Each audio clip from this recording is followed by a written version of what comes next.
Hyvää päivää ja terveisiä talvisesta Vuotsosta. Lappi alkaa Vuotsosta, joskus sanotaan, ja mä oon tullut tänne mun eräopaskaverin Kristiinan kanssa semmoista 3 päivän hiihtoreissua varten. Me halutaan käydä semmoisessa historiallisessa paikassa, autioituneessa Lapin kylässä kuin Mutenia. Mutenia jäi 60-luvulla suurimmaksi osaksi Tekojärven alle, mutta siitä kylästä on muutama rakennus jäljellä siellä ja me halutaan käydä katsomassa, minkälainen paikka se on. Siitä jatketaan sitten Sompiojärvelle Nattastuntureiden kylkeen ja sitä kautta takas. Tämä kestää 3 päivää, 2 yötä. Tervetuloa mukaan reissuun.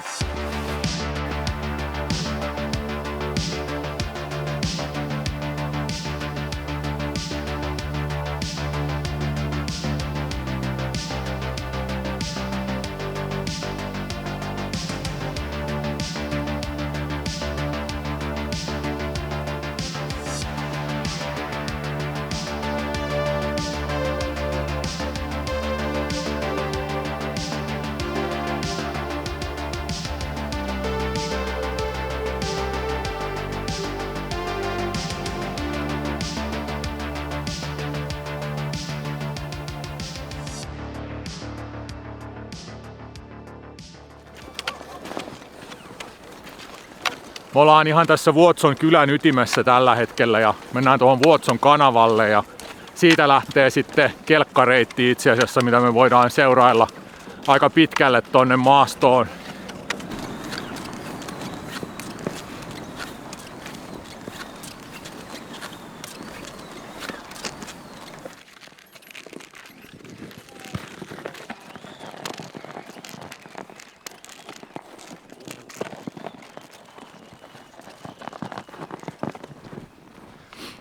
Joo, me mennään vähän matkaa tätä Sompiojärven tietä tässä ja Kristiina laittoi jo sukset jalkaan. Mä oon tässä vielä jalkapatikassa itse ja sukset tuolla ahkion päällä, mutta kohta sitten hiihdetään ja tämähän muuttuu siis moottorikelkkauraksi tuossa vähän matkan päässä ja täällä on melkein metri lunta, että kyllä tommonen tallattu jälki kiinnostaa enemmän kuin metrin umpihanki.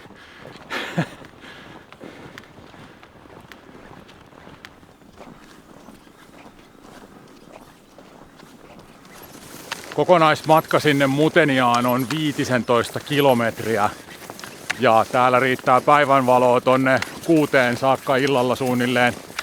Nyt tähän aikaan vuodesta niin meillä on mukavasti tässä päivänvaloa käytettävissä ja pakkasta on joku 6-7 astetta tai sitä luokkaa joka tapauksessa, että luisto pitäisi olla ihan hyvä suksille ja ei ole sitten ihan koko ajan varpaat ja sormet jäässä.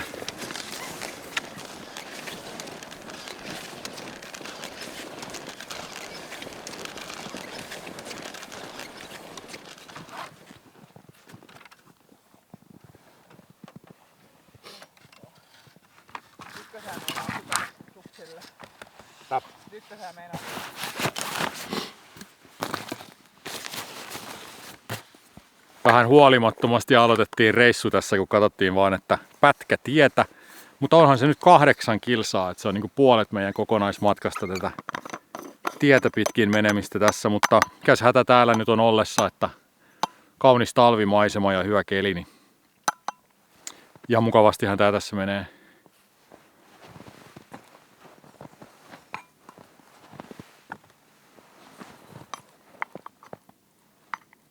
Tuli myös harmillinen laiterikko tässä heti kärkeen, että Fjällpulkenista Kristiinalla niin tästä vetovyöstä tää solki on hajonnut tää toinen puoli, että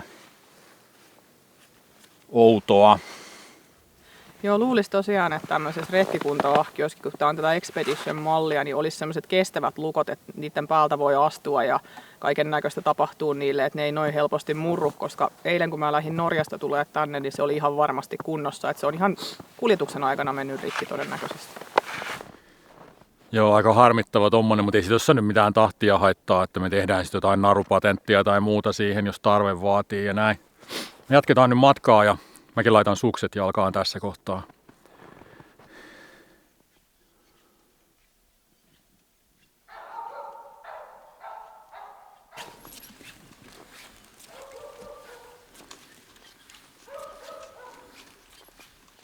Joo, aikaisemmin jo tuolla luki, että maantie päättyy, mutta se oli niin kuin yleinen tie ja siitä jatkui sitten vielä yksityinen tie. Mutta nyt siirryttiin niin kuin autokelpoiselta tieltä sitten pelkälle kelkkauralle.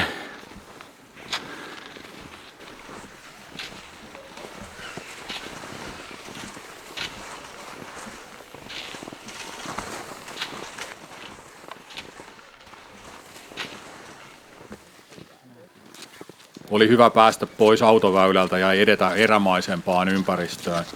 Vuotson kanava oli sulana koko matkalta, mitä siitä nähtiin, eli kilometritolkulla. Virtausta on kanavassa oltava paljon, kun se on pysynyt sulana, vaikka alueella oli yhdessä vaiheessa talveen 40 astetta pakkasta. Vuotson kanava yhdistää alueen 2 suurta tekojärveä, Porttipahdan ja Lokan tekojärvet. Kulkuvauhtikin alkoi meillä asettua ja rauhoittua alkuinnostuksen tasaantuessa. Talvireissuilla ei ole hyvä hikoilla ylettömästi, koska se kostautuu kylmyytenä myöhemmin.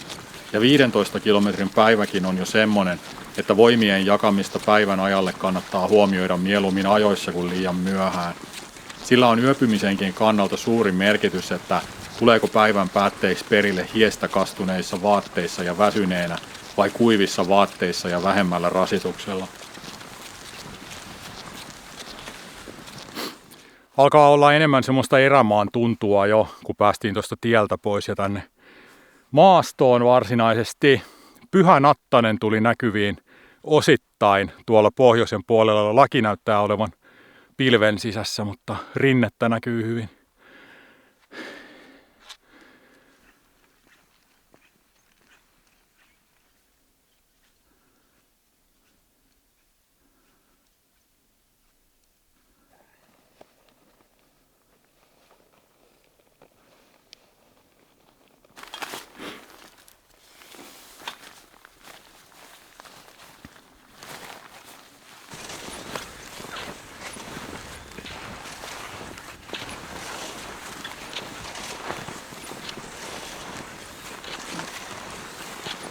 Ollaan oltu liikkeellä 5,5 tuntia, pidetty 3 taukoa, lounastauko, pari kahvitaukoa.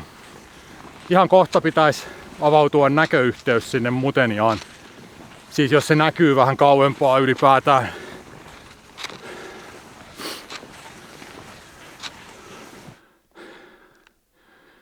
Joo, sielläpä se näkyy. Me tehdään nyt itse asiassa sillä tavalla, että me ei tänään vielä hiihdetä tuonne perille saakka, koska toi kylä on tuommoisella suojattomalla alueella, tuommoisella kummulla tossa, niin me laitetaan teltta tänne metsään tänne niin kuin aikaisemmin ja hiihdetään huomenna vasta sitten tuonne kylään perille saakka.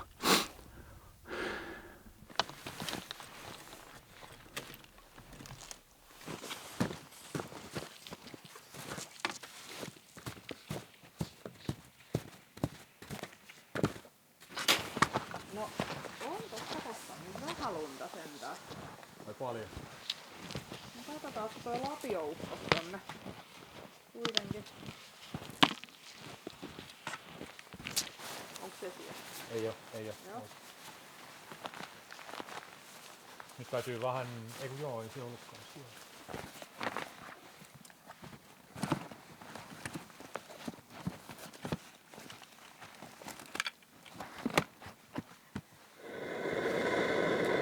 Sulattelen tässä nyt lunta keittimellä ensi alkuun, kun tässä on jotenkin ihan käsittämättömän matala toi ranta. Mä hiihdin tonne vaikka kuinka pitkälle ja kuvittelin olevani niin kuin veden päällä ja kartastakin tarkistin sijainnin, että nyt mä oon niin kuin järven päällä tässä ja porasin kairalla reijän ja aina se meni niin kuin mutaan, se meni niin kuin suohon.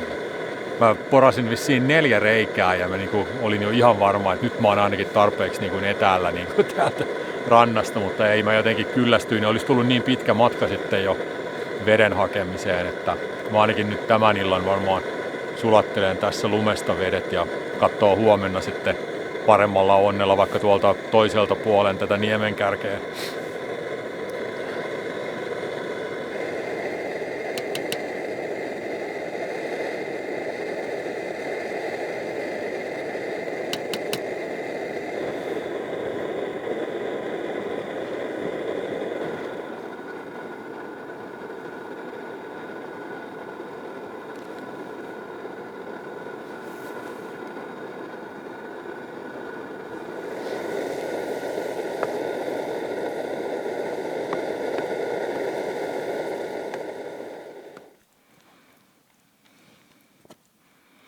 paistettua riisiä ja jauhelihaa tomaattipyreellä.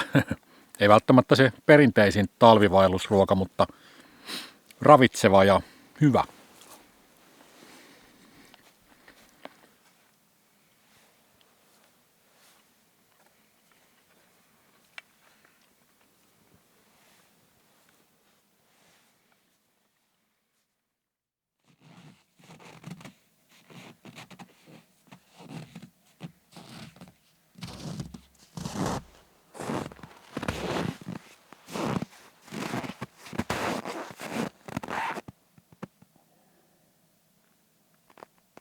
Huomenta. Onpas nätti aamu. Pakkasta on 15 astetta ja aurinko paistaa ja nattastunturit on tullut näkyviin tuolla toisella puolen järveen.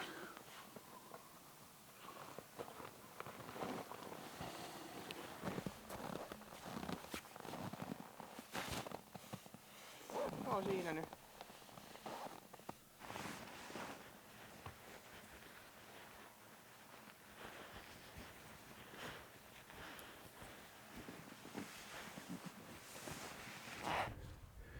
Joo, me tehtiin aamutoimet tuossa kaikessa rauhassa, syötiin ja koottiin tavarat kasaan ja siinä meni aikaa jonkun verrankin, mutta nyt lähdetään hiihtämään sitten tonne Autiokylään ja katsomaan, että minkälainen se on. Täällä on todella kirkasta, kun aurinko paistaa siniseltä taivaalta. Mulla on aurinkolasit tuolla Ahkion syövereissä, mutta en mä älynyt ottaa niitä taskuun, mutta ne pitää kyllä nyt ensitilassa kaivaa esille tuolta.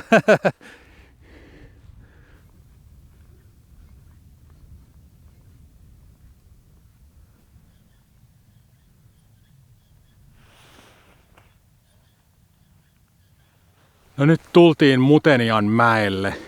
Muistaaksä sä, Kristiina, mistä sä oot alun perin kuullut tästä kylästä? Ai tästä Muteniasta vai? Niin. No siis en tiedä, varmaan täällä Vuotsossa ollessa ihan. Joku on puhunut siitä ja sit mä oon vaan ite etsinyt siitä tietoa sen jälkeen. Joo. Mulle tätä suositteli semmoiset Metsähallituksen työntekijät tuolla Anterin mukaan kämpällä muutama vuosi sitten. Niin kehuskeli kovasti tätä, että hieno tämmönen vanha Lapinkylä, että kannattaa käydä. Oon mä ehkä sitä ennenkin joskus kuullut tästä, mutta en mä muista. Se on semmoinen niin selkeä, milloin mä kiinnostuin tästä. Joo, siis itsekin kiinnostaa se historia siinä justiinsa, että siitä tuli vähän semmonen niin päähänpinttymä, että täällä täytyy päästä käymään ja Juu. nyt sit päästiin. Mutenian kummulla on pystyssä 3 taloa piharakennuksineen. Yksi taloista on 1800-luvun puolelta ja 2 muuta on rakennettu sotien jälkeen, joten nämä uudemmat ei varsinaisesti ole erityisen vanhoja. Rakennukset on nykyään Kemijoki Oyn omistuksessa, eikä niissä asu ketään. Kylä on autio. Kemijoki Oy aikanaan osti rakennukset, joiden odotettiin jäävän Tekojärven alle. Alueen asukkaille kyseessä oli silti käytännössä pakkomuutto pois alueelta, ja saadut korvaukset ei monien mielestä olleet sitä, mitä oli luvattu. Valtio näki alueen joutomaana, jonka upottamisessa kukaan ei menetä mitään. Täällä asuneille ihmisille, joista suurin osa oli metsäsaamelaisia, nämä maat ja kalavedet oli totta kai elintärkeitä ja heidän sukujensa ikiaikaisia erämaita. Mutta maailma oli nopeasti muuttumassa. Sähkön tuotantoa tarvittiin välttämättä. Lokan Tekojärveen varastoiduilla vesimassoilla mahdollistettiin Kemijoen voimalaitosten pyörittäminen ympärivuotisesti. Valtio jyräsi tahtonsa läpi ja Sompioon erämaakylien asukkaat joutui lähtemään. Joo, täällä Mutenian kylässä, niin kuin monessa muussakin Sompioon erämaan hiljaisessa kylässä, oli eletty rauhallisesti jostain aikojen alusta saakka. Kuka tietää, mistä saakka täällä tiettömien taipaleiden takana siihen aikaan. Ja rauha sitten rikkoontui 1960-luvulla, kun Kemijoki Oyn miehet tuli pihaan ja ilmoitti, että teille tulee häätö, joudutte lähtemään täältä muuttamaan pois. Luirojoki padotaan sähkön tuotantoa varten ja Kemijokea padotaan ylipäätään ja tähän tulee valtava Lokan Tekojärvi tälle alueelle. No Tekojärvi tuli, kaikki muut kylät jäi sen alle, mutta tästä Muteniasta jäi sitten osa näkyviin.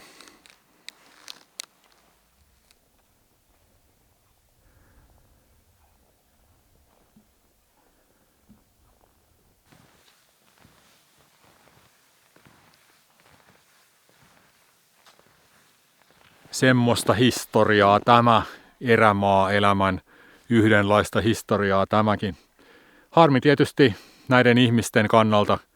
600 ihmistä kaiken kaikkiaan joutui muuttamaan Sompioen erämaasta pois, mutta ne kaikki käytetään sähköä ja jostain se pitää tehdä ja tämäkin johtuu siitä, että vesivoimaa on pitänyt saada tehtyä ja siihen on tarvittu sitten toi joen patoaminen ja sitä kautta toi Tekojärvi. Että ei välttämättä ajattelisi, että toi tommonen moderni elämä niin kuin ensimmäisenä koskettaisi tämmöistä syrjäkylää, mutta se on aika nopeasti sitten vaikuttanut kuitenkin näidenkin ihmisten elämään silloin joskus vuosikymmeniä sitten. Hei hei mutenia. Oli hauska päästä vihdoin ja viimein käymään täällä paikan päällä. Me käännettiin nyt suunta pohjoiseen ja mennään omaa umpihankireittiä tässä suoralla linjalla Pyhänattasta kohti. Ja tuossa jossain kohtaa sitten vähän käännetään kulkua tonne Sompiojärvelle päin. Ja siellä on semmonen kotapaikka, joka olisi ihan hyvä yöpymispaikka, mutta meillä on aika vähän päivänvalon tunteja tässä nyt käytettävissä, niin katsotaan, että mihin sitä sitten lopulta tänään päädytään leiriin. Komiaa on hiihdellä suoraan tuota Nattasten näkymää kohti. Vaikka tässä umpihangessa tietysti pitää tehdä vähän enemmän töitä kuin kelkan jäljessä, mutta tuo upotus ei ole sillä lailla paha. Joku 5–10 senttiä ehkä suksi uppoo tuohon lumeen.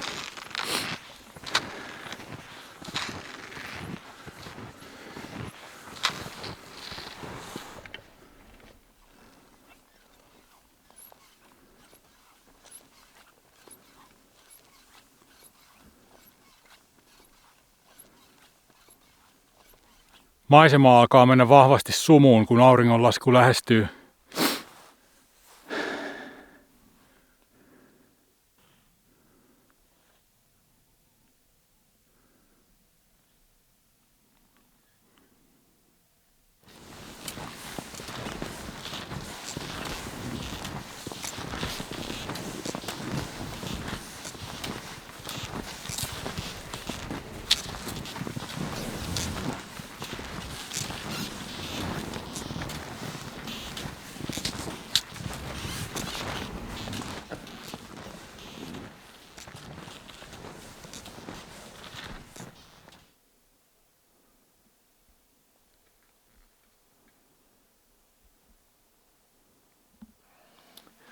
Joo, ei me menty sinne kotapaikalle saakka.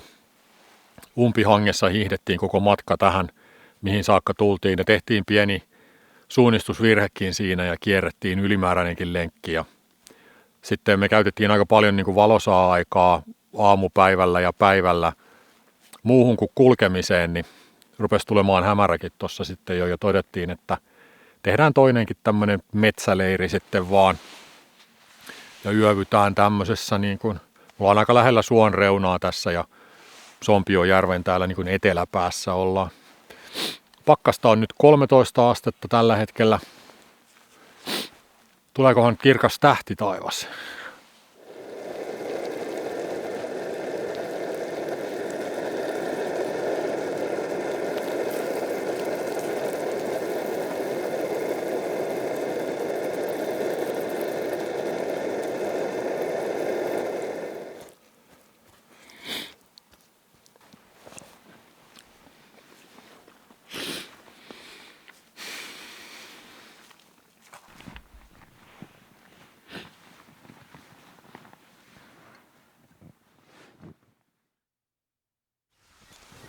Aamuun mennessä keli lauhtui niin, että satoi vähän jäätävää tihkuakin.